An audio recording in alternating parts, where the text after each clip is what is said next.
కర్నూలు జిల్లా గార్గేపురం చెరువులో తేలిన ముగ్గురు మహిళల మృతదేహాల్లో ఇద్దరిని గుర్తించారు పోలీసులు.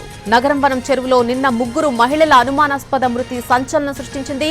మృతుల్లో ఇద్దరు ఉమ్మడి మహబూబ్ నగర్ జిల్లాకు చెందిన జానకి, అరుణలుగా గుర్తించారు. మరొక మృతదేహంపై ఇంకా మిస్టరీ వేయలేదు. పలువురు అనుమానితులను పోలీసులు అదుపులోకి తీసుకున్నారు. ముగ్గురు మహిళల మృతిపై ఎన్నో అనుమానాలు వ్యక్తమవుతున్నాయి. ఆత్మహత్య చేసుకున్నారా లేక హత్యకు గురయ్యారా అన్న సందేహాలు వ్యక్తమవుతున్నాయి. నగరవనం పరిసరాల్లో ఇటీవల కాలంలో వ్యభిచారం శృతిమించిపోతుందన్న ఆరోపణలు తరచూ వినిపిస్తున్నాయి. నగరవనం నిర్వాహకులు చూసి చూడనట్టుగా వ్యవహరిస్తున్నారనే విమర్శలు కూడా తలెత్తుతున్నాయి. దీంతో మహిళ మృతి కేసును ఈ కోణంలో కూడా దర్యాప్తు చేస్తున్నారు పోలీసులు.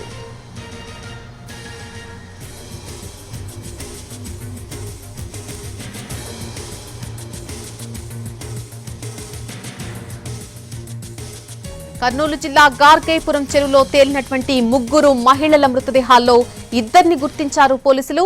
నగరం వనం చెరువులో నిన్న ముగ్గురు మహిళల అనుమానాస్పద మృతి సంచలనం సృష్టించింది. మృతుల్లో ఇద్దరు ఉమ్మడి మహబూబ్ నగర్ జిల్లాకు చెందినటువంటి జానకి, అరుణలుగా గుర్తించారు. మరొక మృతదేహంపై మిస్టరీ ఇంకా వీడలేదు.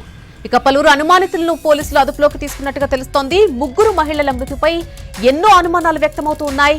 ఆత్మహత్య చేస్తున్నారా వీరు లేకపోతే హత్యకు గురయ్యారా అన్న సందేహాలు కూడా వ్యక్తమవుతున్నాయి. నగరవనం పరిసరాల్లో ఇటీవల కాలంలో వ్యభిచారం శృతిమించిపోతుందన్నటువంటి ఆరోపణలు వస్తూ ఉన్నాయి. నగరవనం నిర్వాహకులు చూసి చూడనట్టుగా వదిలేస్తున్నారు అంటూ కూడా విమర్శలు తలెత్తుతున్నాయి. దీంతో ఈ మహిళల మృతి కేసును ఈ కోణంలో కూడా పోలీసులు దర్యాప్తు చేపట్టారు.